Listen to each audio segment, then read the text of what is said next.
desta vez, Senhor, sozinho me senti, pois quando eu olhei no barco não te vi.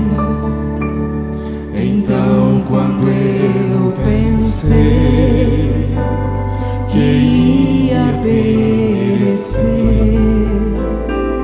andando sobre o mar, Jesus eu pude ver em minha direção. Sua mão se estendeu, no mesmo instante o mar e o vento repreendeu. Aí eu entendi que cuidarás de mim, e mesmo sem te ver, eu sei que estás aqui. Se firme está minha fé, eu posso descansar. Te amo, ó Senhor, perdão por reclamar.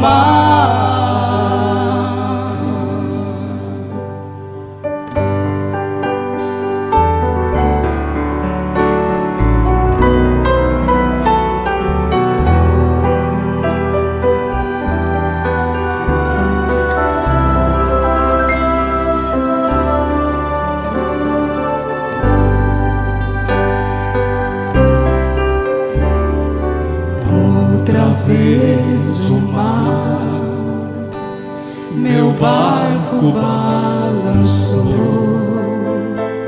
e o forte vento então de novo me assolou. Mas desta vez, Senhor, sozinho me senti, pois quando eu olhei no barco não te vi. Então quando eu pensei que ia perecer, andando sobre o mar, Jesus eu pude ver em minha direção. Sua mão se estendeu, no mesmo instante o mar e o vento repreendeu. Aí eu entendi que cuidarás de mim, e mesmo sem te ver, eu sei que estás aqui. Se firme está minha fé, eu posso descansar. Te amo, ó Senhor, perdão por reclamar. Aí eu entendi que cuidarás de mim, e mesmo sem te ver, eu sei que estás aqui. Se firme está minha fé, eu posso descansar. Te amo, ó Senhor, perdão por reclamar.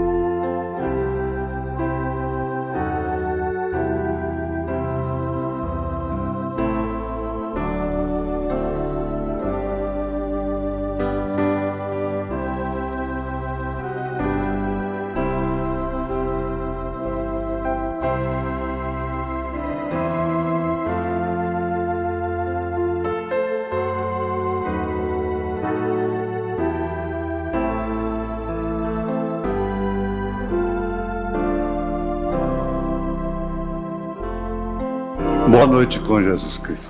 Amém. Nós vamos ter um hino com a irmã Meire, depois da Escritura. Tenho um Deus. Então, nós vamos ficar de pé e vamos ler a Bíblia. 2 Coríntios, capítulo 13, verso 4.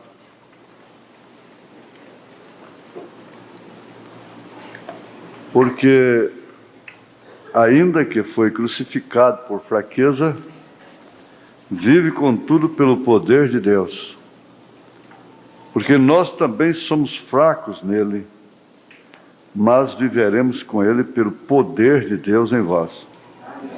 Porque nós também somos fracos nele, mas viveremos com ele pelo poder de Deus em vós.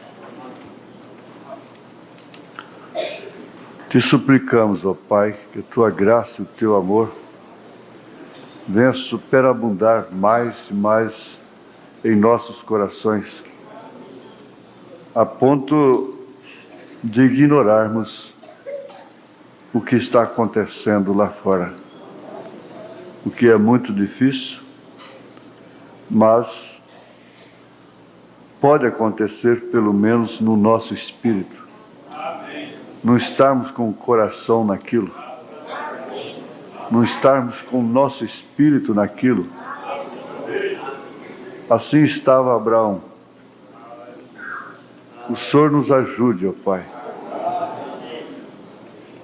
a compreendermos melhor a hora e o dia em que estamos vivendo, onde estamos parados. Nós não estamos precisando somente de uma cura maravilhosa do câncer, da diabetes, do coração, da coluna, do sistema nervoso, cerebral, seja onde for, do corpo. Nós estamos precisando de algo que é muito maior do que tudo isso. Estas coisas acompanhariam aquilo. Nós estamos esperando, certamente, absolutamente, isto, ó Deus, porque nós não temos prazer no mundo. O querer está em nós, mas sempre fracassamos. Mas nós queremos estar envolvidos inteiramente no Teu Espírito, na Tua graça, mesmo estando em fraqueza. É por isso que essa casa está cheia de pessoas. Para mim é um trunfo muito grande. É muito mais importante do que os milhares que nesta hora estão com as suas atenções numa bola. Para mim isso aqui significa muito mais. Glorificado seja o nome de Jesus Cristo. Graças a Deus. Glória a Jesus. Santo é o nome do Senhor. E agora, Senhor, não deixe que nada possa impedir que a Tua palavra seja discorrida pelo Teu Espírito entre nós, nos nossos corações, com o poder vivificador do Teu Santo Espírito. Te pedimos isto em nome de Jesus Cristo. Amém. Assentar-vos. Tenho um Deus.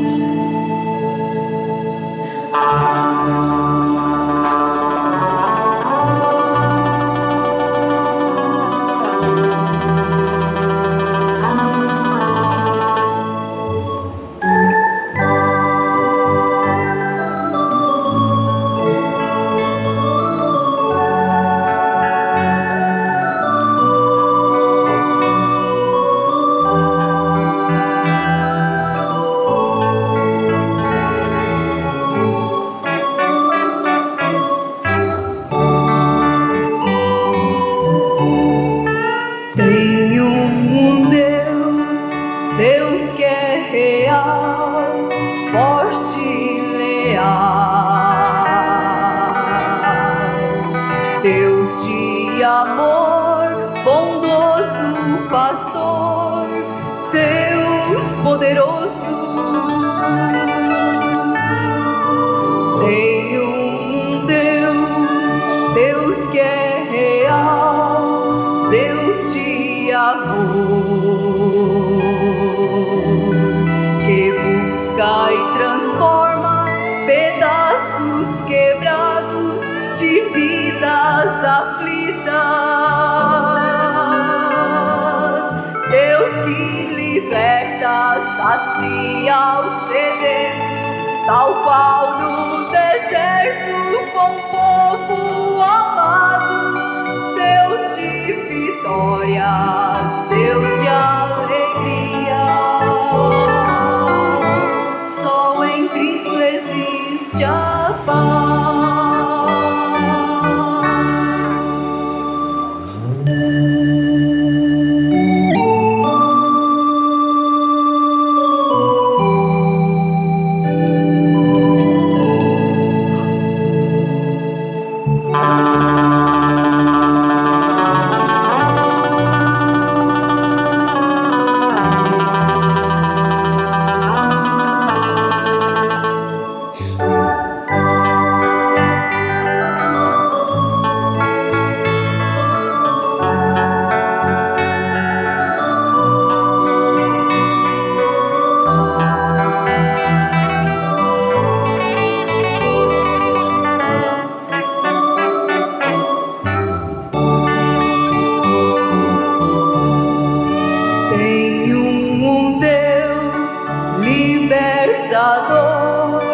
Meu Salvador, que livra os aflitos de seus anseios, Deus poderoso. Seu sangue vertido, seu corpo partido, em tudo sofreu.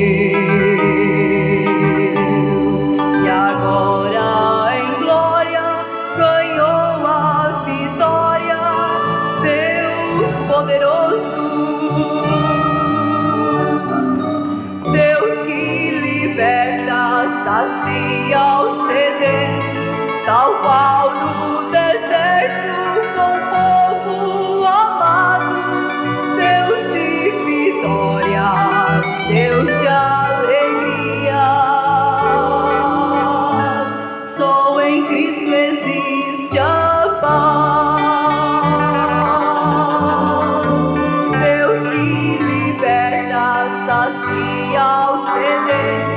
Tal qual no deserto com o povo amado.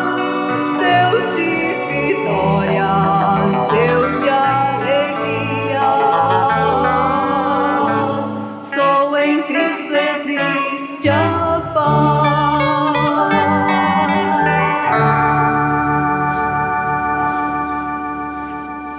Amém. Você precisa resolver a sua vida. Aliás, esse é um ultimato. E todos nós temos, uns em particular, com maior intensidade, com maior necessidade. Você precisa resolver a sua vida. Eu, quando estou fora, eu estava fazendo uma meditação, comentando com os irmãos. Eu sou afetado aqui de uma dor de cabeça. E quando saio, essa dor de cabeça sai também. Quando eu chego, ela chega. Parece que eu viajo, ela viaja. Quando eu chego, ela chega também. Combina chegar junto ali na entrada da cidade. Mas é interessante, isso não acontece, não é só comigo. Isso acontece com qualquer pessoa. Mas na verdade é que há lugares há coisas e há pessoas que lhe pressionam. Isto quer dizer, pelas quais, para as quais você deve, você tem responsabilidade. Não quer dizer que saindo fora você se sente free, livre, totalmente livre. Às vezes a gente pode gritar, como naquela fita I'm free, eu livre, estou livre, estou livre. Mas estou livre por 2 minutos, 3 minutos, 2 horas, 3 horas, 3 dias, uma semana. Na verdade, o Monte da Transfiguração pareceu mais ou menos com isso. Bom estar aqui, façamos 3 tabernáculos, um para ti, outro para Elias, outro para Moisés, e quer dizer, mas tendo do Senhor a gente tem o nosso, porque a gente está sempre na tua sombra. O Senhor tem um tabernáculo aqui, um ranchão aqui, eu sei que eu tenho lugar nele. Em outras palavras, é o que Pedro estava dizendo. Mas eu inferi, a inferência, que é abonada, ela não é inferência profética, mas é pelo próprio senso das coisas, dos fatos seguintes. É que lá embaixo estava a cruz, lá embaixo ainda estava o próprio Pentecostes, lá embaixo estava a cadeia, estava a própria morte. Então, Pedro, nós temos que descer e nos resignarmos e continuarmos a nossa missão. Eu tenho a minha, você tem a sua. Você pode estar comigo aqui na Transfiguração, é muito bom, mas naquela hora lá, você também vai ter uma cruz. E diz a história que ele disse assim: me crucifiquem de cabeça para baixo, porque eu não sou digno de morrer como o meu mestre morreu. E eles atenderam o pedido. O crucificaram de cabeça para baixo. Você precisa resolver a sua vida. Eu estava olhando ali agora a lua, aquela lua que me chama para o mato, porque daqui a pouco ela esconde e muda completamente a atmosfera, o comportamento das matas. Eu disse, ela é morta. Estava olhando ali para cima e logo escrevi, ela é morta. Ela só tem crateras, portanto é fraca, é débil, mas controla até a maré. Controla as estações, e ela está lá dizendo, você tem que plantar na minha fase correta, que combina com aquilo. Você tem que podar na hora certa, quando eu estou dirigindo, se você quer ser bem-sucedido. Eu sou fraca, eu não tenho nada que a terra tem. Eu não tenho matas, eu não tenho rios, eu não tenho ouro, eu não tenho prata, eu não tenho diamantes brilhantes, esmeraldas. Eu não tenho nada disso.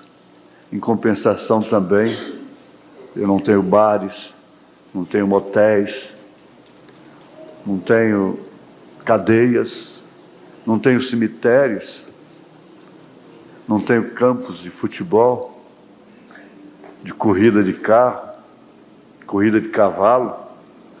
Eu não tenho estradas acidentadas, cheias de acidentes.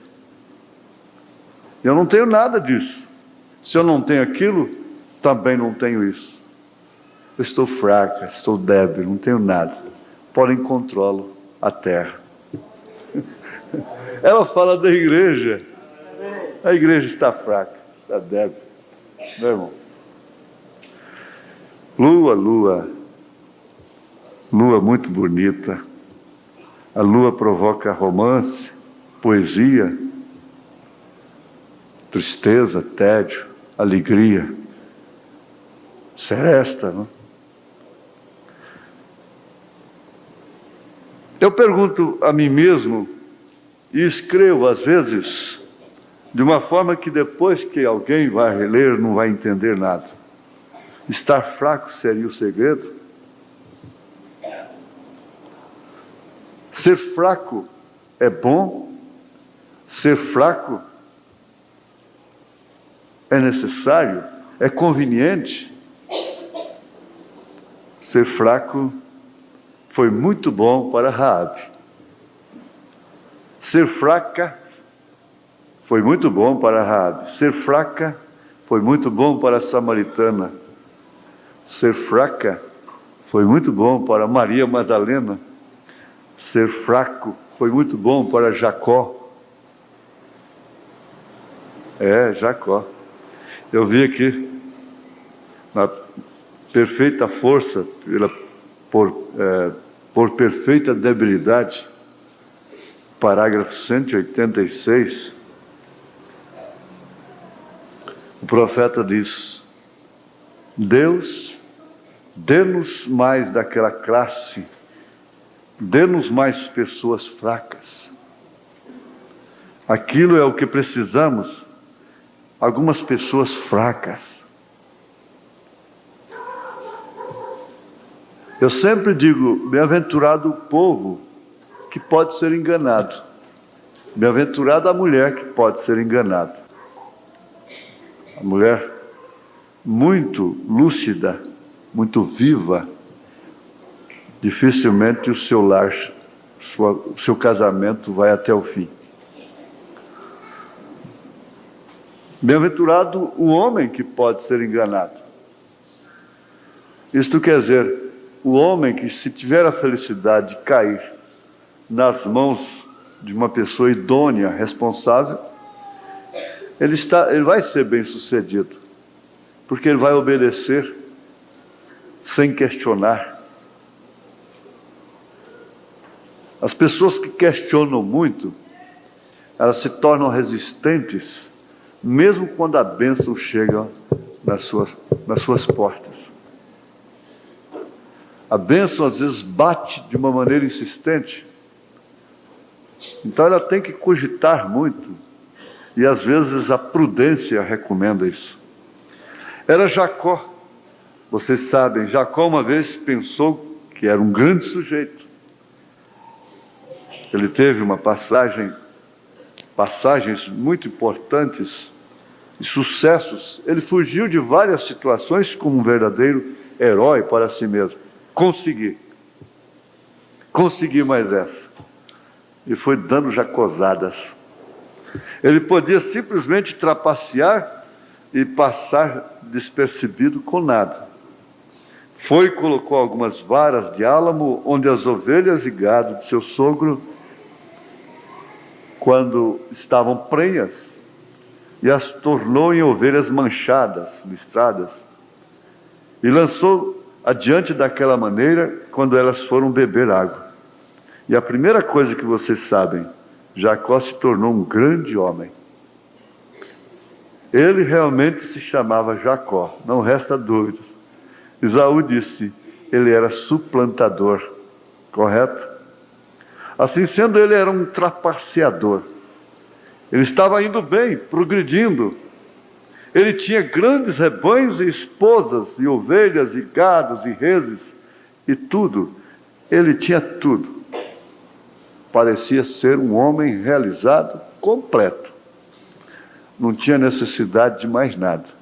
Mas ele tinha que retornar. E por ter que retornar para a sua fonte de origem, ele tinha que acertar. Tinha que ter um encontro que mudaria o seu nome de Jacó para Israel, né? Porém, uma noite, olha que coisa, quando ele uma vez desceu a um pequeno riacho, ia cruzá-lo, veio a um lugar onde o anjo o agarrou. Irmão, o velho Jacó esteve agarrado por toda a noite.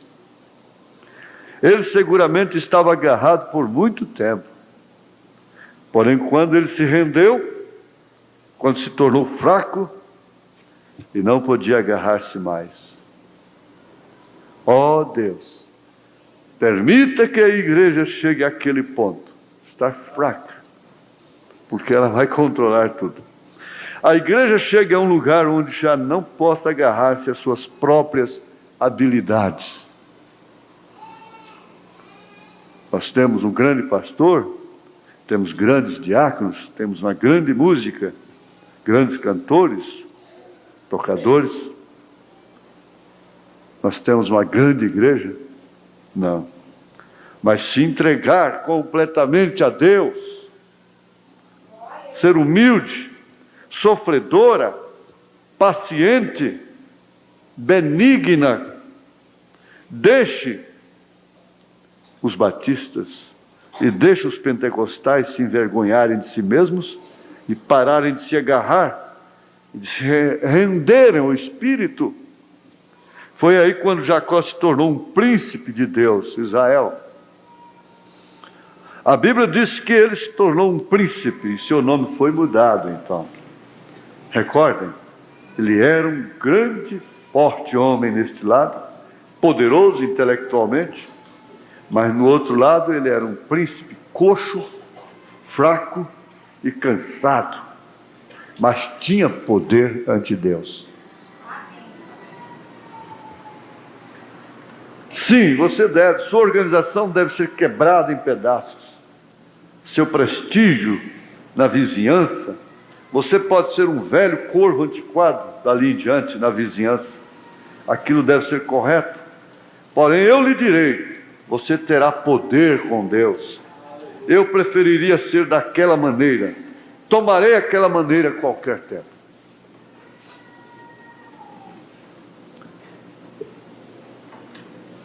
Aqui mesmo nessa carta de Paulo, nós temos esse capítulo que nunca deve ser cansativo para nós. Nenhum deles, é claro.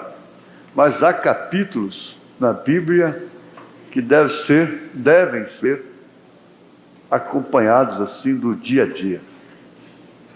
Esse capítulo 12, por exemplo, está aqui o quadro real e perfeito da igreja na sua fraqueza, sendo esbofeteada por Satanás numa hora em que ela podia crescer, se tornar forte, politicamente falando, é claro, religiosamente falando e paralelamente politicamente falando. Um grupo desse tem condição de crescer muito, de tomar vultos, ter obras sociais, colégios, creches, receber subvenções, ter emissoras e se tornar uma potência. Em empresa, existem no mundo hoje, sem excluir, é claro, o Brasil, grandes empresas religiosas, com rede de televisão, rádio e tudo isso. Mas aqui estamos nós, neste capítulo. Capítulo 12 de 1 Coríntios. Aí está você, aí está eu, aí estamos nós. Então esse espinho, Paulo disse, acerca do qual 3 vezes orei ao Senhor para que se desviasse de mim.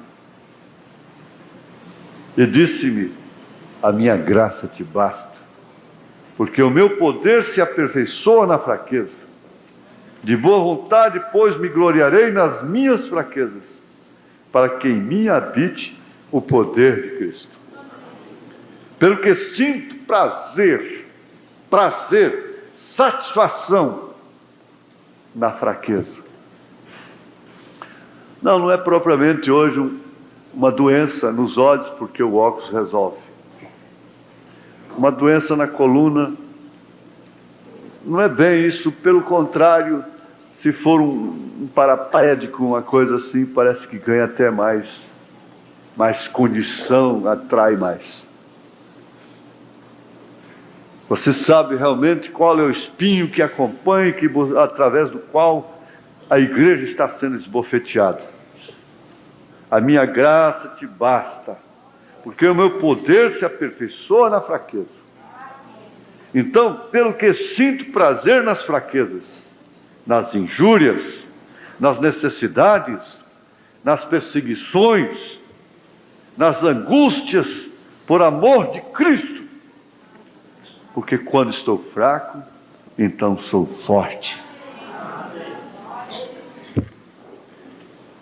Quando estou fraco, então sou forte. Porque ainda que foi crucificado por fraqueza, vive contudo pelo poder de Deus.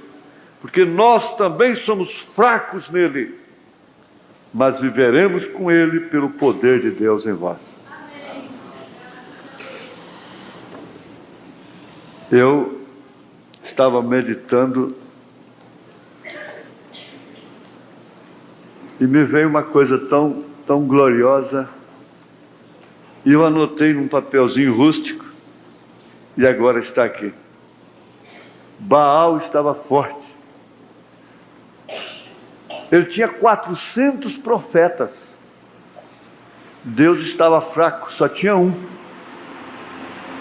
Baal tinha 399 a mais do que Deus. Deus só contava com um naquela hora. Enquanto Baal tinha 400, Deus só tinha um. Só que esse um foi o suficiente para desmascarar 400. Quando foi tirada essa foto e foi fotografada a coluna de fogo sobre a cabeça do irmão Branham, do profeta, foi exatamente um grupo de ministros muito grande, batistas, desafiando denominacionais, queriam ridicularizá-lo em relação à cura divina e a sua mensagem. Tantos fotografaram, mas só uma foi esta que não queimou. Fotógrafos profissionais. Se não me falha a memória, exatamente lá em Dallas, Texas. Se não me falha a memória. Só escapou uma foto daquela reunião. Foi esta. Isso foi comprovado e examinado pelo FBI. Repetindo esse quadro, lá estavam 400 contra 1. Deus não precisa mais do que você dentro de sua casa.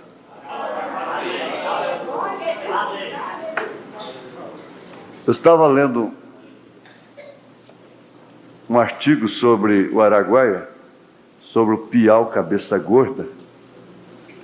Então, aquele técnico ecologista dizendo: um casal de piaus povoa o rio Araguaia. Um casal apenas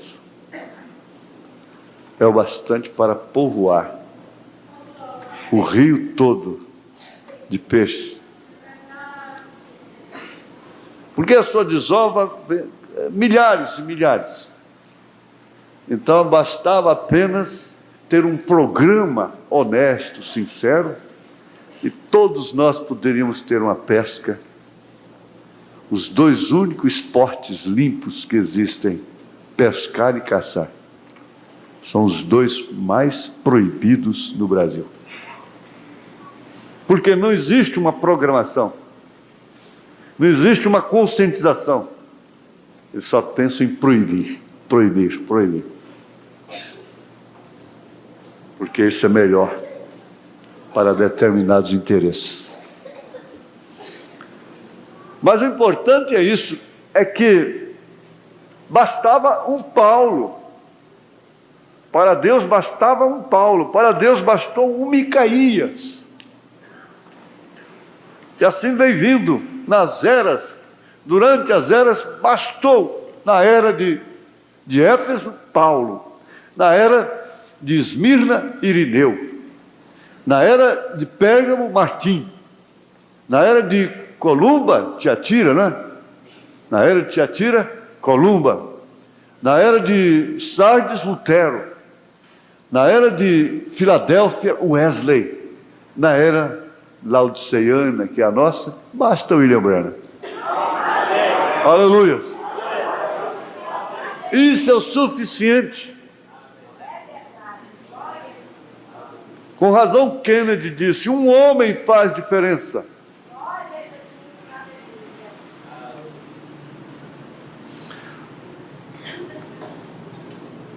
O salmista, foi outra coisa que me chamou a atenção no Salmo 44, versos 5 e 6. Ele disse: por ti venceremos os nossos inimigos, pelo teu nome pisaremos os que se levantam contra nós, pois eu não confiarei no meu arco, nem a minha espada me salvará. Sou fraco, sou débil, o meu arco é fraco, a minha espada não pode me salvar. Portanto, eu não confiarei no meu arco, nas minhas habilidades. Não confiarei nos meus sentimentos.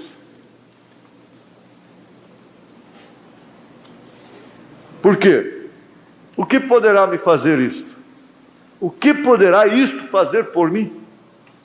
Nada. Isso não vai ajudar eu resolver a minha vida. A minha espada não pode me salvar. Somente a espada do Espírito. A palavra de Deus. Tudo que foi falado a meu respeito, a seu respeito, está escrito.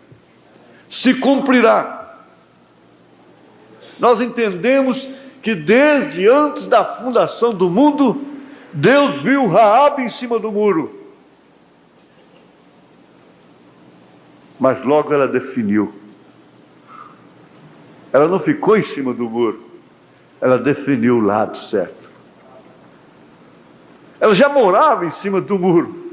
Isto quer dizer, ela estava exposta, sujeita, fadada a cair para outro lado. E ela escolheu, decidiu pelo lado certo. Ela não ficou em cima do muro. Ela se definiu a respeito de Israel. E assim aconteceu com todos os demais. Deus havia visto. Eu estava hoje orientando um casal no Bento. Disse: gente, hoje, quando o casal fala do casamento, o filho que está no lombo ainda do moço já vira um peso, um problema, uma cruz. O casal tem que planejar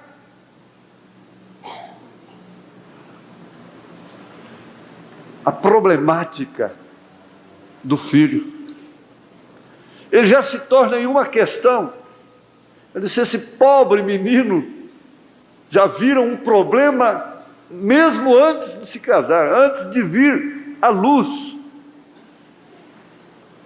porque ele tem que ser posto no orçamento. Isso está generalizado, é a condição do tempo. Então, como precisamos de casar, temos de casar, mas não podemos criar agora, por 2, 3 anos, 4 anos, 5 anos, e quantos filhos nós vamos ter? Eu quero 2, eu quero 3, eu quero 4, ninguém diz eu quero o 11º, 12º, 13º, 14º. Eu não quero quantos Deus me der. Eu quero isso, é o quanto o bom senso recomenda. E esses filhos viram problemas mesmo sem existirem e comprometem as vidas, comprometem os casamentos, mesmo antes deles serem realizados. Porque você não pode pensar que você vai se casar e apenas ter uma companheirinha para te ajudar. Não, está tudo bem. Não, logo tem a mamadeira. Você tem que comprar logo a mamadeira. Afinal de contas, uma das finalidades, eu digo, a finalidade principal. Mas isso tudo nos leva a um ponto de fraqueza, de debilidade. E parece que rouba e tira a nossa condição. Em todos os aspectos. Por um lado, você começa a olhar a Bíblia e diz, mas como eu prossigo? De que forma eu vou fazer isso? De que forma eu vou viver? Eu não vou torcer, eu não vou dizer que não é assim. Eu não quero um intérprete para mim, conforme as minhas circunstâncias.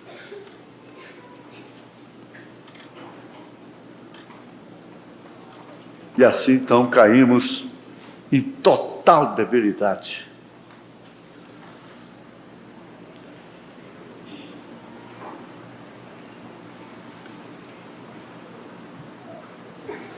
Aqui na mensagem, um guia, a partir do parágrafo 109, 109, nós temos uma experiência muito profunda do irmão Branham, que é conhecida pela noiva. Mensagem, um guia, a partir do 109. A minha lua de mel, eu brincava um pouquinho com minha esposa, e eu lhe disse, sabe, querida, seria uma boa coisa se casássemos em outubro, no dia 23. Dia 23. Naturalmente foi quando o Senhor me disse para fazê-lo. Isto quer dizer, até a data do casamento Deus deu para ele. Eu acredito, é claro que a questão da data do casamento tem que ficar mais com a moça, não é? Exceto um caso deste. Eu não sei em que circunstâncias estava a moça no dia 23 de outubro. Possivelmente podia estar até numa condição antirrecomendável, imprópria para se casar naquele dia. Mas isso não seria o caso. A importância principal é que ele era um nazireu de Deus, era um profeta, e até o dia do seu casamento teria que dar certo. Por quê? Naturalmente, Deus teria uma contagem a partir dali.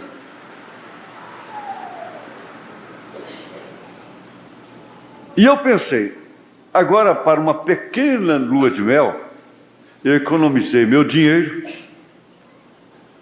economizo o meu dinheiro e a levarei até as cataratas do Niágara. Opa! E iremos até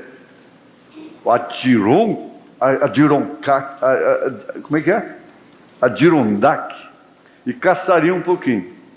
Então eu a levei com Billy, que ele era viúvo, tinha Billy Paul, né? Ele era bem pequenininho. E então eu a levei à lua de mel, e isto foi uma viagem de caça também. Vocês sabem, associou uma coisa com a outra. Um caçador fanático. Até na lua de mel tinha que caçar. Então eu pensei que aquilo seria uma boa coisa para fazer. E eu a levei. Eu escrevi para o Sr. Denton, o rancheiro, e nós subiríamos a montanha Hurricane. E eu disse, Sr. Denton, eu subirei, eu quero caçar algum urso com você neste outono. E ele disse, ok, Billy, venha. Então ele disse, eu estarei lá em cima em tal e tal data. Bem, minha esposa e eu chegamos ali um dia antes, e Billy, então a cabana estava trancada, e ali havia uma pequena inclinação para marcha a pé no mato, onde o irmão Fred Sotman e eu fomos há não muito tempo atrás. Ficamos ali, o Espírito Santo, eu vi ali de pé, aquela luz amarela se movendo nos arbustos, e Fred ali de pé. Ele disse, vem aqui, quero falar contigo. Amanhã, disse, tenha cuidado. Eles armaram uma armadilha para você. Isso aí foi o Espírito Santo avisando. Era aquele caso do casal que tentaria desmoralizá-lo diante do povo. Disse: esteja alerta. Não é isto, certo, irmão Fred? E fui e disse a centenas de pessoas naquela noite, lá em Vermont, eu disse: há uma armadilha preparada para mim, vou ver isto. Eu não sei onde isso está. E na mesma noite seguinte, ali chegou aquilo, ali estava aquilo. Aqui está a armadilha que está preparada, sim senhor. Mas o Espírito Santo me guiou no que fazer. E ó, que coisa, aquilo estava simplesmente certo. Ó, muitos de vocês sabem o que era aquilo. Eu não tenho tempo para contar isso, mas ali de pé naquele lugar, naquele tempo, o dia estava começando a esfriar. O senhor Denton chegaria no dia seguinte. Eu disse: sabe, querida, seria bom se eu apanhasse um grande animal para levar para casa. Eu disse: nós podemos. Eu tinha que economizar esses centavos e nós éramos recém-casados. E eu disse: nós teríamos nossa carne para o inverno se eu caçasse um pouquinho hoje. E ela disse: bem, pode ir, Billy. Disse: agora você se recorde, eu nunca tenho estado nessas matas. Ela disse que estava a cerca de 25 milhas montanha acima, vocês sabem. E ela disse: nada sei a respeito disso. Eu não sou caçadora. E ela disse: então. E eu disse: bem, agora recordem, foi há 2 anos atrás que matei aqueles 3 ursos. Isto foi lá atrás, no topo da montanha lá, e eu disse: agora eu apanharei um cervo grande e nós teremos algum urso. E eu disse: nós teremos nossa carne para o inverno garantida. Bem, aquilo soou muito bom, você sabe. E apanhamos amoras pretas e pegamos nosso carvão para aquele inverno. E então depois Billy os vendeu e Meda e eu os apanhamos uma tarde depois de sair de minha patrulha. Então eu disse: vou pegar meu rifle e descer aqui embaixo. E eu disse: há muitos veados aqui, eu encontrarei um. E eu disse: sabe, então eu o apanharei, eu voltarei daqui a pouco. Ela disse: certo. Então quando saí, isso estava baixo, e qualquer um de New Hampshire, e lá em cima em New England, sabe o que significa quando aquela neblina desce, ou em qualquer outra parte das montanhas. Você sabe onde está. Isto é tudo. Você não pode enxergar sua mão na sua frente. Então comecei a descer através, assim um pouco agitado, descendo, e atravessei um espinhaço e subi, e observei uma pantera, como vocês chamariam aqui nesta parte do estado. Nós chamamos no oeste de onça parda. Eles chamam isto lá em cima de leão da montanha. É o mesmo animal, é uma sussuarana, o que realmente é. O mesmo gato, cerca de 9 pés de comprimento, pesando cerca de 150 a 200 libras, 68 a 90 quilos. Ela atravessou o caminho e movia o rifle rapidamente, mas tão rápido o suficiente para acertá-la. Bem, deslizei pela colina, caçando essa sussuarana, observando as folhas onde ela havia passado. Você sabe, podia ouvi-la. Ela tinha 4 patas. Eu sabia que não era um animal de 2 patas, suas 4 patas. E sabia que não era um veado, porque o veado bate o pé. E ela deslizava ligeiro. O gato, você sabe assim. O urso agita seus pés quando anda. E então eu sabia que devia ser a sussuarana. E ela estava atrás de um tronco e não via, até que a vi de relance e sumiu. E observei o modo que ela agitava as folhas, vocês sabem, lá no cume da montanha, e descendo assim. E eu não estava observando aquela nuvem aproximando o tempo todo. Ele foi se envolvendo com a sussuarana. Foi se envolvendo com a sussuarana. Você sabe, a névoa descendo. Enquanto ele estava se envolvendo com a sussuarana, a neve foi descendo. Eu desci, fui até um grande vale e desci entre o mato seguindo a sussuarana. Preocupado com a sussuarana. E eu pensei: eu apanharei daqui a pouco. Eu via um lugar e subia num lugar mais alto e olhava tudo ao redor assim, espreitando para ver se podia vê-la. Ouçam atentamente. E descia e ouvia quietamente outra vez. Você podia ouvir os galhos estalando lá na frente, enquanto ela fugia. E ela ia levando o profeta. Ela estava golpeando as árvores para que então eu não pudesse segui-la. Vem, ela ficou esperta, subia nas árvores e pulava de árvore em árvore, então ela sabia que eu não podia segui-la ali. E eu pensei, deixe para lá, é melhor deixar essa suarana. E comecei a voltar do cânion, e senti o cheiro de um urso, um velho urso macho. Pensei, o apanharei agora, rapaz, isto é bom. O cheiro outra vez, e foi um pouquinho adiante, observei todos os tipos de sinais e tudo mais. Não podia ver nada. Voltei e desci até o outro lado da montanha. Então comecei a observar, ele estava ficando um pouquinho nublado. E senti o cheiro outra vez.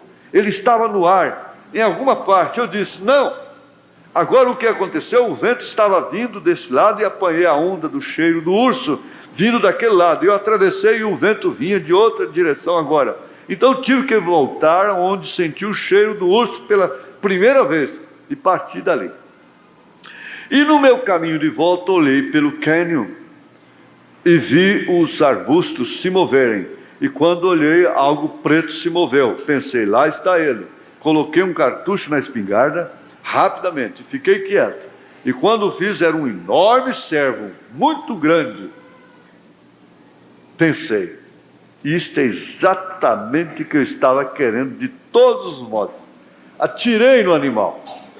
Eu pensei, bem, eu não observei que isto era o tempo. E eu olhei, limpei minhas mãos e arrumei minha faca e coloquei atrás e pensei, louvado seja Deus, obrigado Senhor Jesus, tu me deste minha carne para o inverno, louvado seja Deus. E apanhei meu rifle. E pensei, irei de volta pelo cânion aqui, agora. Eu disse, veja aqui, rapaz, uma tempestade está vindo. É melhor eu sair daqui e voltar para Meda e eles. Disse, tenho que apressar. Subi o cânion, desabotoei meu grande casaco vermelho e subi correndo o cânion assim ao redor. A primeira coisa que se sabe, eu pensei, puxa, onde foi que eu desviei? Aqui eu grifei de vermelho. Puxa, onde foi que eu desviei? Aí começa a pergunta. O vento já tinha chegado, as árvores se dobrando juntas. Eu pensei, onde foi que eu desviei? Foi lá com a Sussuarana. Eu subi ao redor. Eu sabia que estava indo diretamente para a montanha Hurricane. Mas aconteceu de eu parar e eu estava suando. Pensei, qual o problema aqui? Eu saí por meia hora ou 3/4 e não posso encontrar o lugar onde desviei. Quando você se perde no mato, o segredo todo está você encontrar o lugar, o marco, de onde você se desviou. Ele disse, no deserto há muitas florzinhas muito bonitas, e que muitos turistas se encantam com elas, e às vezes um turista vai ali para pegar uma florzinha daquela, a estrada está bem ali, e ele se perde nunca mais. Ele se encanta com a florzinha e se perde e nunca mais. Então o segredo está em você encontrar o lugar de onde você se desviou, porque há certos lugares que você estando neles, você nunca se perderá. Você é forte, você é guardado, você está preservado. Eu olhei para cima e lá estava meu veado pendurado. Eu estava bem no mesmo lugar. Eu pensei, bem, o que foi que eu fiz? Bem, saí outra vez, pensei, eu vou conseguir desta vez, apenas não estava observando. Agora eu já vi a experiência do mateiro, que podia andar em qualquer lugar. Eu já estive perdido com um deles. Não valia nada naquela hora, ele foi ficando fraco. Eu observei cada pequeno movimento em todo lugar, observei, continuei a procurar, aquelas nuvens chegando, sabia que uma tempestade de neve estava a caminho, o nevoeiro estava baixo, então eu comecei a observar. Bom, rapaz, é melhor você resolver sua vida logo, porque a coisa vai ficar difícil. Eu pensei, vou um pouquinho mais adiante. Segui andando.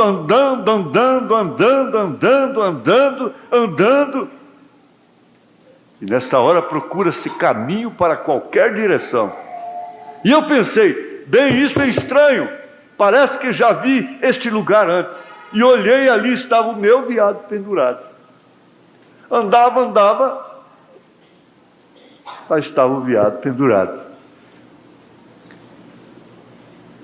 Você sabe em que eu estava? Os índios chamam isto marcha da morte. Eu estava na marcha da morte, e ficando mais fraca a cada momento.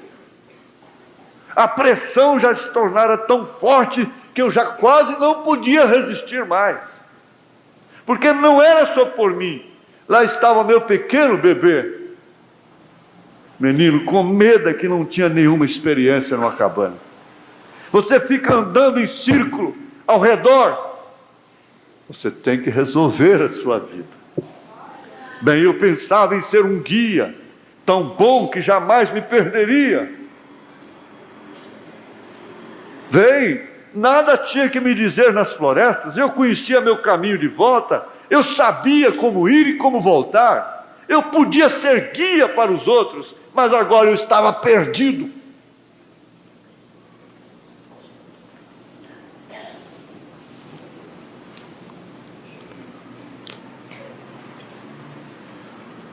Eu comecei a andar outra vez. Eu não posso cometer este engano, porque a responsabilidade não é só por mim. Existem outros que dependem de mim. E eu voltei outra vez. Eu me movi pelo cânion um pouquinho, então começou uma ventania. Oh, que coisa! Havia neve em toda parte. Estava quase escurecendo. Estava contando essa semana aquela experiência nossa, irmão Humberto. Volta de 2 horas da tarde, íamos entrar numa mata e passarmos a noite lá. Eu, irmão Humberto e irmão Sebastião Machado. Esquecemos o lanche lá no carro. O irmão Humberto, como sempre foi e é prestativo, disse, eu vou buscar.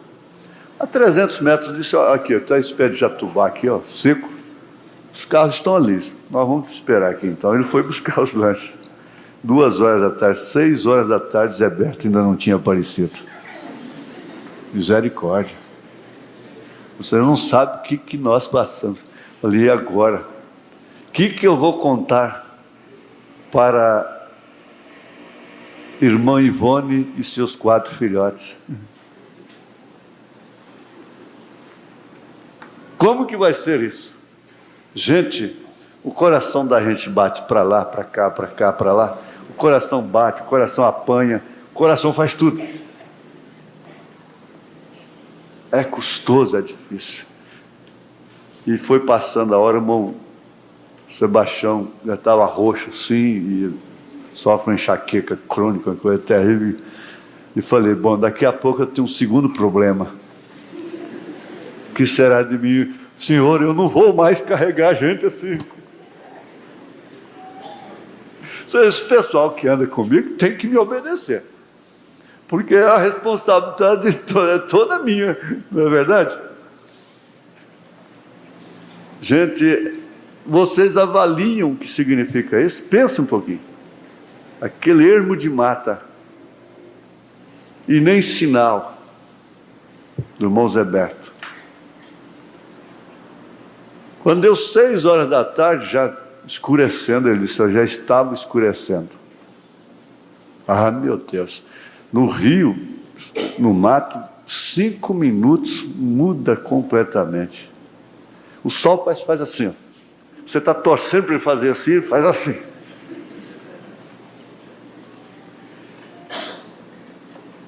Lá no Rio, quase acontecendo igual, idêntico. Já escurecendo também. E o irmão tinha ficado lá na praia. E nós subimos, o irmão Sebastião Velho estava. E de repente o irmão banando o salva-vidas nas costas assim para tocar mosquito, mosca, muriçoca. Aí todo mundo disse, olha lá ele está dando sinal lá. Ele estava dando sinal. Nós fomos, era ele mesmo. E pensando que ele estava dando sinal, mas ele estava tangendo mosquito. Nisso Deus cuida, né? Mas então, você diz, irmão Zé Berto, a onça comeu? Deixou só o bigode.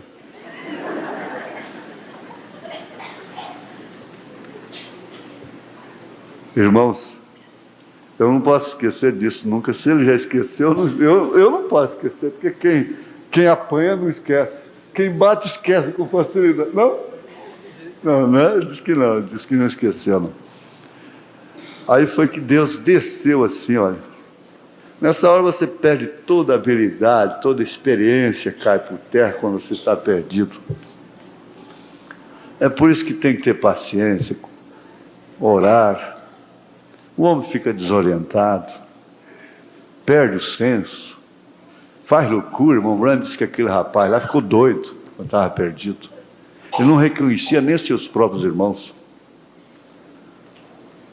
Aí eu disse para o irmão Sebastião, sobe nessa galhada aí e dá um tiro de espingarda. Ele subiu e deu um tiro. Ele gritou lá longe dentro da mata. E na mata tem um eco, né, que responde. Aí o irmão Sebastião gritou de novo, foi gritando, ele de lá gritando. E é como ovelhinha, né, que escutou o balido da... Não tem liderança a ovelha, né?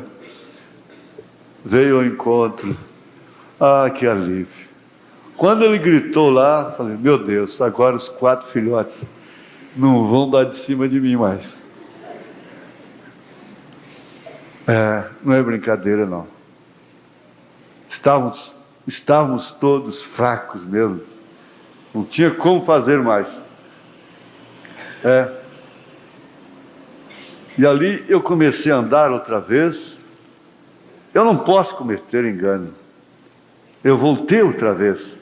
Eu me movi pelo cânion um pouquinho, então começou uma ventania. Oh, que coisa, havia neve em toda a parte, estava quase escurecendo. Pronto.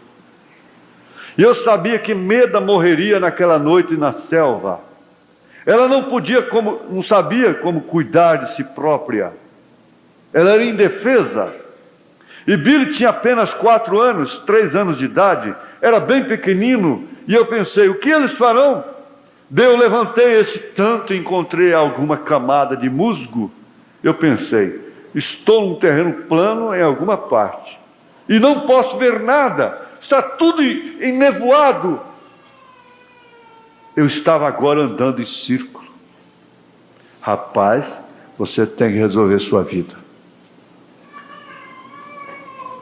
Geralmente teria encontrado um lugar para mim e teria esperado quietinho ali, o que é recomendável. Se eu tivesse alguém comigo, eu teria ficado quieto e esperado até que a tempestade passasse 1 dia ou 2 e sairia. Isso é questão de salvar a sua própria vida. Cortaria um pedaço do veado, colocaria nas costas e seguiria comendo. Esqueceria aquilo. Mas você não pode fazer isso e sua esposa e a criancinha lá no mato perecendo. Isso era uma questão de salvar-se a si próprio. Então comecei a pensar, o que posso fazer? O que eu posso fazer? Você tem que fazer alguma coisa. Você não pode ficar assim. Então fui um pouquinho adiante e pensei, agora esperem. Quando eu atravessei aquele primeiro vale, o vento batia em minha face, Então eu devo ter vindo deste lado, eu devo ter chegado por este lado, e eu havia perambulado pela mata, mas não sabia onde estava. Eu quero voltar aqui, ó. Eu pensava em ser um guia tão bom que jamais me perderia. Nada tinha que me dizer nas florestas, onde eu conhecia meu caminho de volta.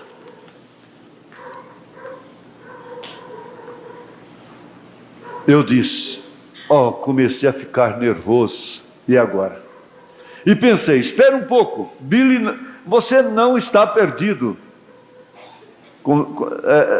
Tentando iludir a mim mesmo, conversando com si próprio, o que a gente mais faz quando está perdido. Você diz, fulano está doido, passou por ali conversando sozinho. Mas começa a falar consigo mesmo. Billy, você não está perdido. Mas de todos os modos estava. Se autossugestionar. Você não pode enganar a si mesmo. Não. Aquela consciência interna lhe diz que você está errado. Você não tem paz.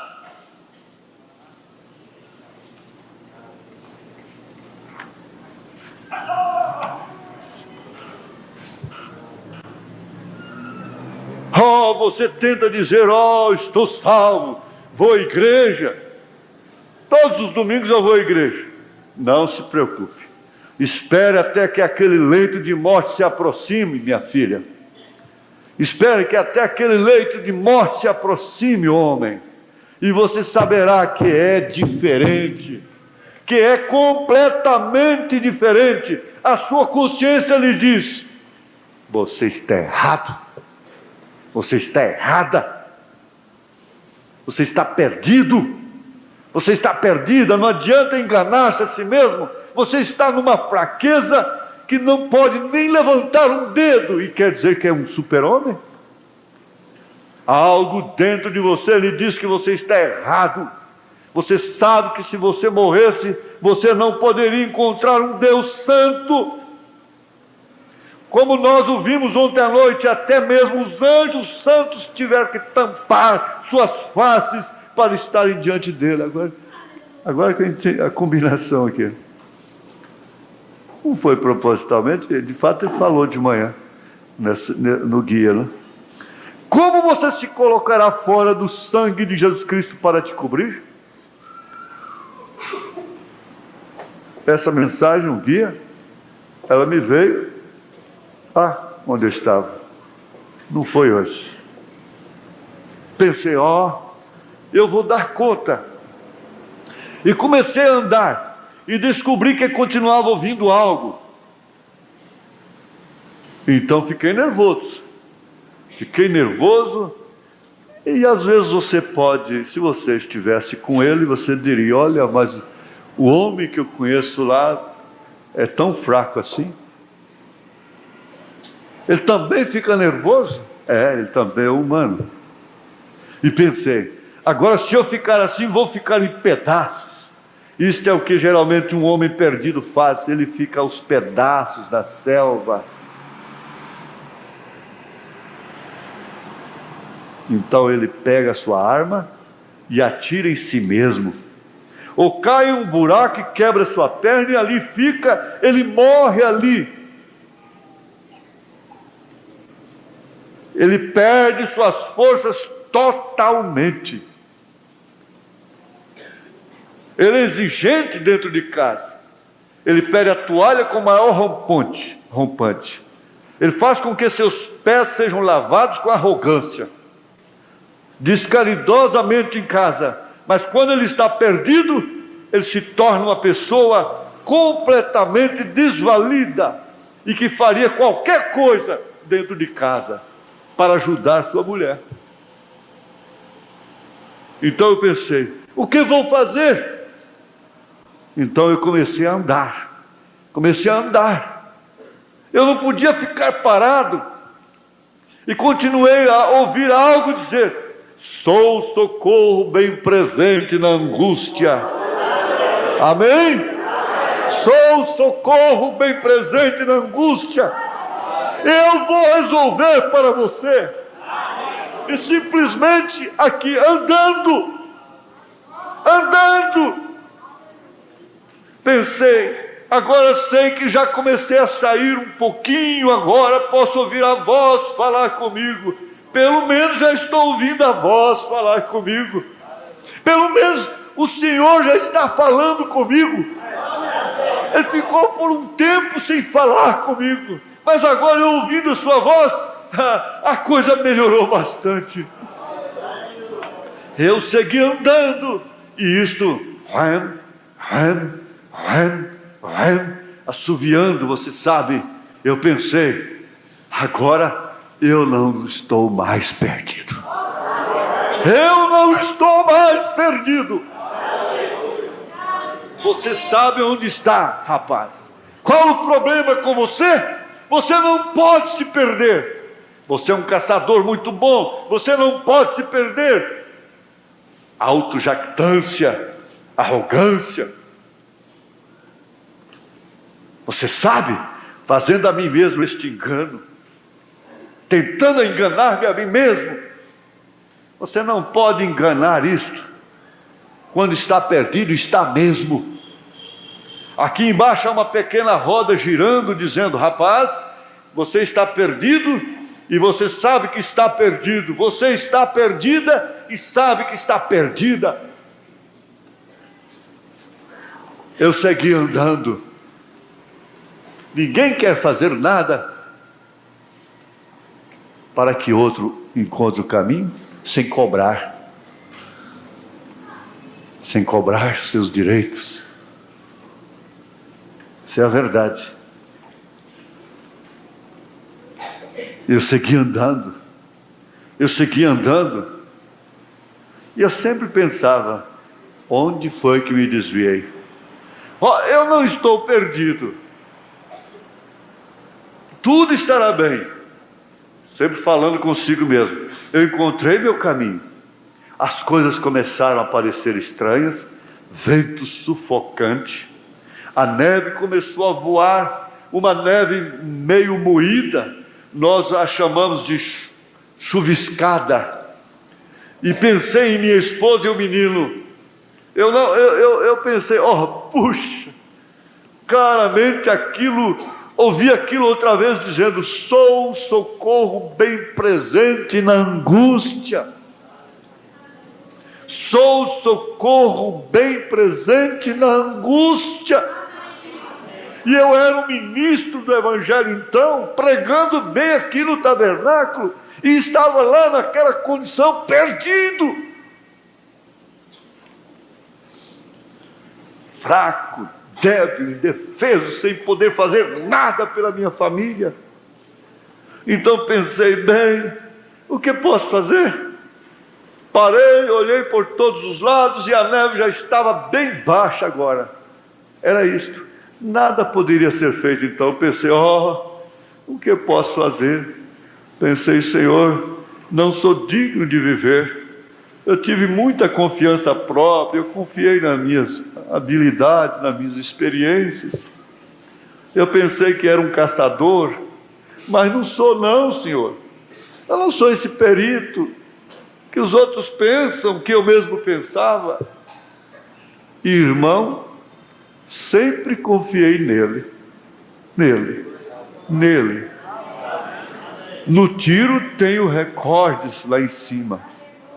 E como pescador sou ineficiente, mas sempre confiei nele. No tiro não sou bom de tiro, mas ele me permitiu que fizesse o recorde mundial de tiro.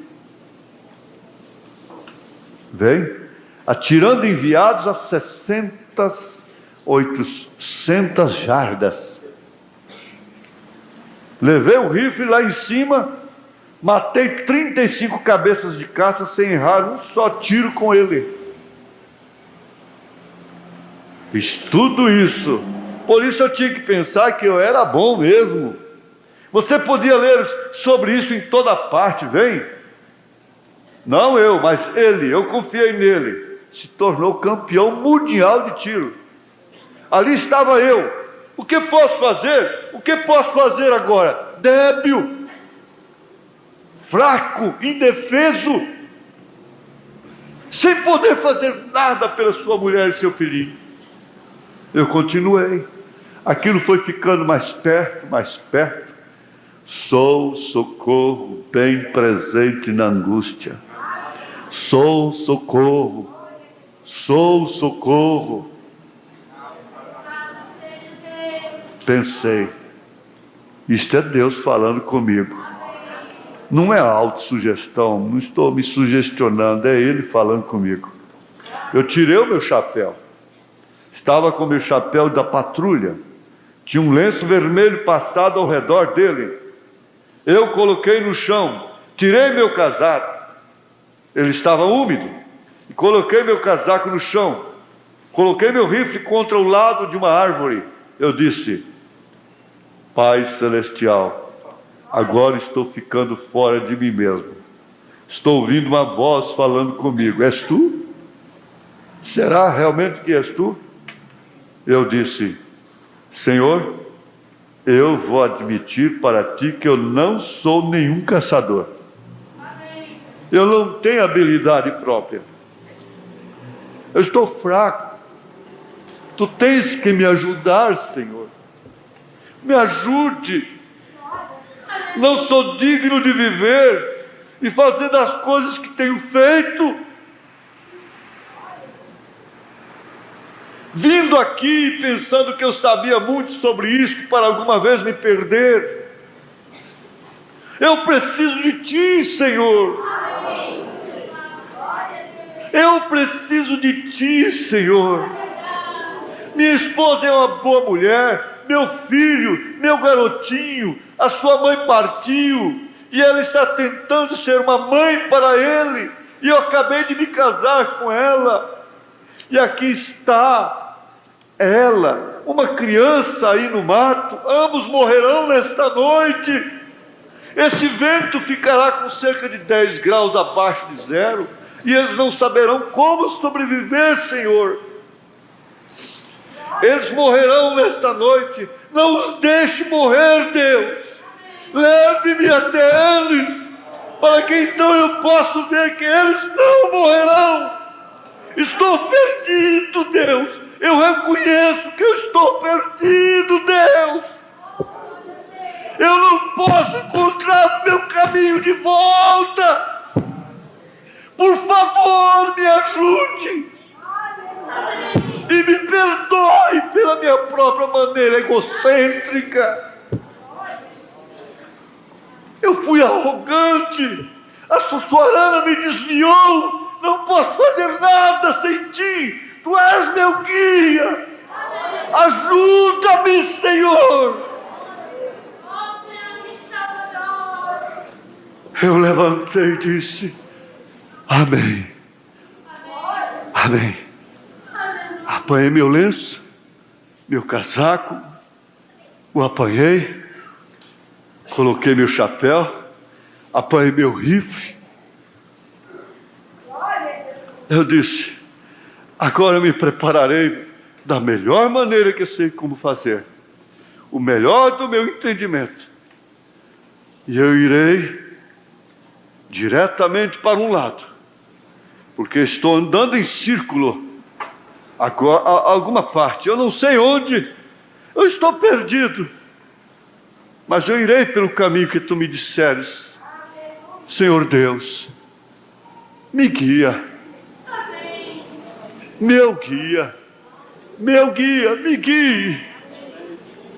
Eu comecei a andar por este lado. Eu disse: é este, e eu tenho que fazer eu mesmo crer nisto. Eu vou para este lado. Então você pensa: agora encontrei a solução, e sonha com aquilo. Vou diretamente por este lado. Eu não vou desviar, eu vou por este lado. Eu sei que estou certo. Eu vou por este lado. E se eu tivesse ido por aquele lado, eu sairia no Canadá, o lado que eu pensei. Meu Deus. Afinal, o Senhor vai me guiar? Ou ela vai morrer com ele? Com aquela pobre criança, que agora que encontrou uma mãe. Logo então eu senti algo me tocando no ombro. Uma mão. Senti como a mão de um homem. Eu virei rapidamente para olhar. Não havia ninguém ali. Eu pensei, o que foi isto? Aqui está a Bíblia colocada diante de mim. Deus, meu guia e juiz, está aqui de pé. Eu apenas olhei para cima e bem atrás deste lado, aquela neblina simplesmente clareou lá atrás até que pude ver a torre no topo da montanha Hurricane. Eu estava indo exatamente ao oposto dela. Com a melhor da minha habilidade de caçador, na melhor intenção, eu estava indo exatamente no lado oposto. Eu estava me afastando dela. Estava bem de tarde, então. Eu voltei imediatamente, me direcionando assim. Segurei meu chapéu e levantei minhas mãos. Disse, guia-me, Deus. Tu és meu guia. Você pode fazer essa oração. Eu comecei a andar. Eu tive que ir diretamente através de costas, íngremes e tudo mais para chegar ali, ficando tarde, então escureceu. Neve e trevas. Veados pulavam na minha frente e tudo mais. Eu não podia pensar em nada, exceto me conservar no caminho. Diretamente subindo esta montanha. Pelo menos a direção certa. E eu sabia que se eu pudesse chegar até a torre, o senhor dentro, eu havia ajudado a colocar a linha naquela primavera. Nós colocamos um fio telefônico da montanha Hurricane até lá embaixo, cerca de 3,5 ou 4 milhas até o acampamento. E isso seguia até embaixo, uma pequena trilha, mas com a neve ali, você não podia ver a trilha, vem? E o vento soprando e tudo mais, estava escuro e nevando, e a única coisa que eu soube fazer depois que escureceu, eu sabia que estava indo para um lado, e diretamente para a montanha, porque eu tinha que subir a montanha. A torre estava lá em cima da montanha, e eu tinha cerca de 6 milhas para chegar até ela. Somente pensa, aquela neblina clareando, 6 milhas, somente um buraco até eu poder ver aquilo. Então eu segurei meu rifle nesta mão e levantei esta mão, porque eu havia pregado o fio nas árvores, assim descendo os fios telefônicos até a cabana,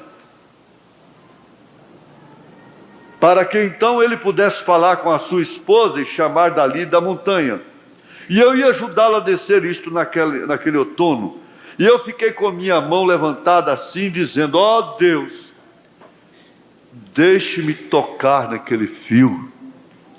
Ó Deus, deixe-me tocar naquele fio. Você que faz a mensagem para você. Ó Deus, deixe-me tocar naquele fio. Andando, e meu braço ficava tão dolorido, cansado, eu dificilmente conseguia sustentá-lo, e eu tinha que descê-lo. E eu mudava o rifle e colocava o outro. Dava 2 passos para trás, para então ter certeza de que não havia passado daquilo. A minha esperança e a única salvação era encontrar aquele fio. Então levantava minha mão, começava a andar. Estava ficando tarde, no escuro, o vento soprando. Eu agarrava em um galho e dizia, é ele? Não, não era ele. É um galho. Você pegou, foi num galho. Você não deixe isso dar um som incerto. Denominação é um galho apenas, não é o fio. Após algum tempo, eu já estava quase para dar por entregue.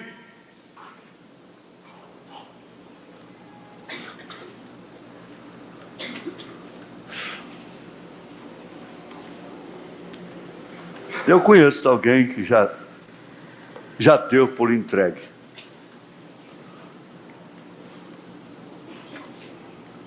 Já disse para o Senhor: eu dou por entregue.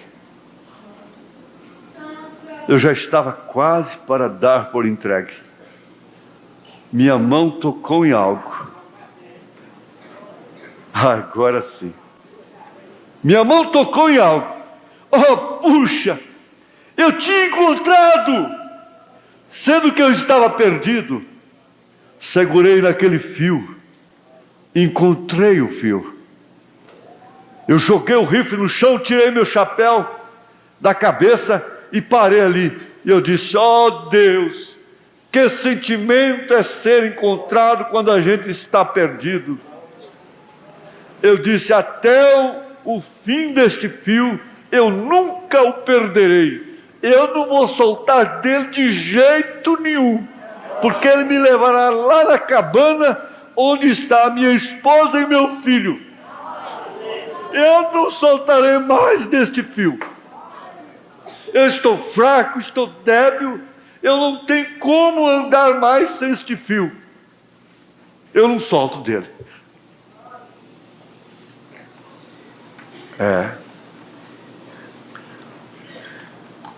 Quando o irmão Sebastião Machado deu o tiro, que o irmão Zeberto gritou lá, muito longe, dentro da mata. Eu posso lembrar, ter uma sensação mais ou menos do que é encontrar o fio. Quando o irmão está lá na praia tocando mosquito com salva-vida laranja, já turvando já. Então desce aquela sensação de segurança. Eu disse: até o fim deste fio, eu nunca perderei. Eu segurarei neste fio. Ele me guiará diretamente para onde está tudo que é querido para mim nesta terra. Bem lá embaixo. E minha esposa e a criança, loucamente, não sabiam onde eu estava. Não sabiam como fazer um fogo. Não sabiam o que fazer. E o vento soprando e galhos estalando e caindo das árvores. Eu não ousava soltar daquele fio por preço algum. Eu segurei naquele fio até que ele me guiou diretamente para onde estava tudo o que era querido para mim na terra. Fechamos os olhos.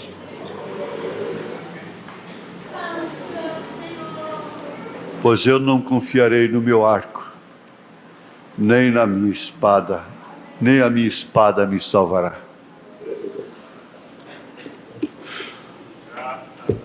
Senhor Deus,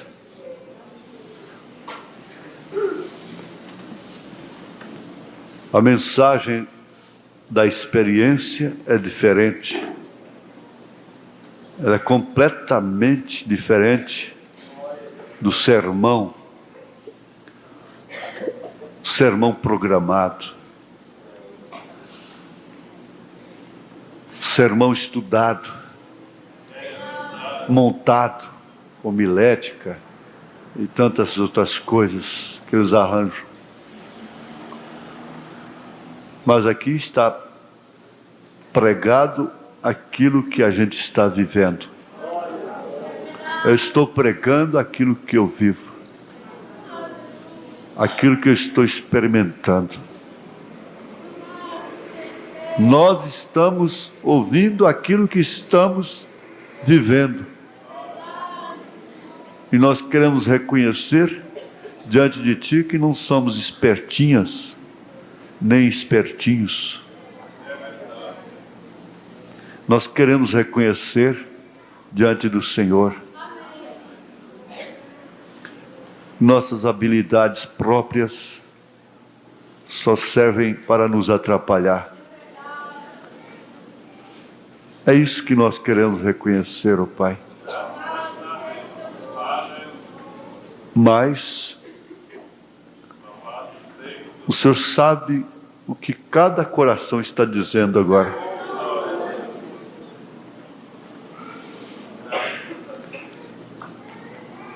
Possivelmente muitos oraram dizendo: Senhor, Senhor, me guia. Mesmo a mocinha nova, quem sabe ela foi pedida em casamento e ela está num dilema. Há muitos problemas que para nós, muitas vezes, aquilo não significa nada. Mas para aquelas pessoas que estão vivendo, eles são montanhas.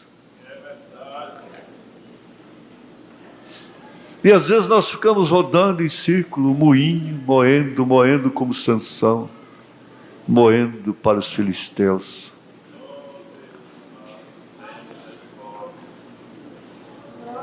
Nós estamos, Senhor, com nossa mão levantada. Nós estamos, ó Deus, às vezes com o nosso braço cansado, mas agora nós temos certeza que nós não estamos viajando do lado oposto. Nós estamos viajando para o lado certo. Temos encontrado esse fio que nos levará às bodas do Cordeiro, que é a mensagem. Não deixa, Senhor, que nós soltemos, nem por um instantezinho, esse fio, porque lá está tudo que gostamos, tudo que queremos. Porque o que aproveita o homem ganhar o mundo inteiro se vier perder a sua alma. Que isso seja incondicional.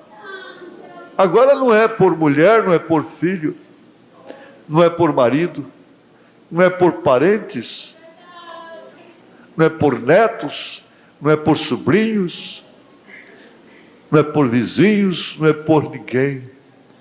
Agora é cada um por si, para chegar nessas bodas do Cordeiro. Não pode soltar-se do fio. Nós vagamos muito, a Sussuarana nos desviou, mas o Senhor nos alcançou, com a sua misericórdia. Graças a Deus que não encontramos meio ambiente no mundo dos credos e dos dogmas. Rejeitamos o amparo do Conselho de Ministros. Rejeitamos ser amparados pela sociedade, pelo mundo, pela ordem social, pela política. E nós só dependemos de Ti, Senhor. Dependemos uns dos outros, dos pobres, dos analfabetos, dos velhinhos. Dependemos das pessoas simples e humildes. Graças ao Senhor. Glória a Jesus, aleluia. Mediante esse fato tão glorioso que nós podemos deslumbrar agora. O que significa essa doença, irmã? O que significa essa doença, irmão? Em nome de Jesus Cristo, proclame a sua vitória. Proclame sua vitória. Em nome de Jesus Cristo. Ele está te abençoando pela palavra. Glória a Deus, aleluia. Aleluia. Glória a Jesus.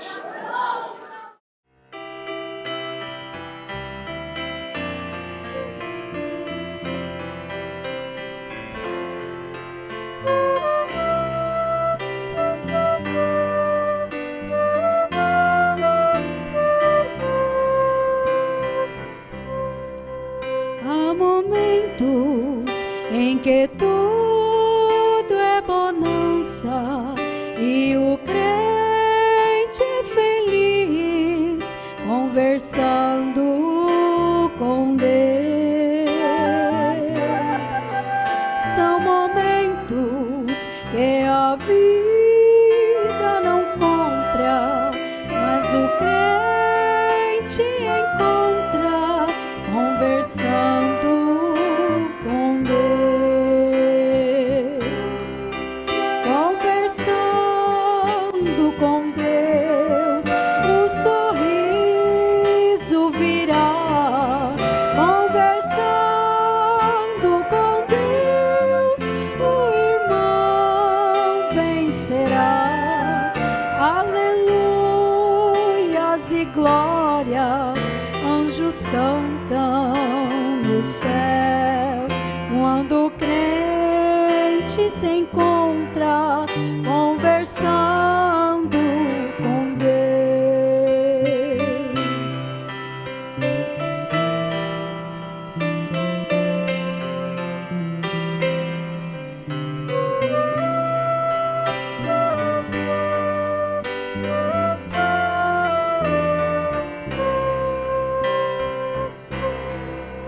Jesus Cristo ensinou a viver entre as coisas que existem, conversando com Deus.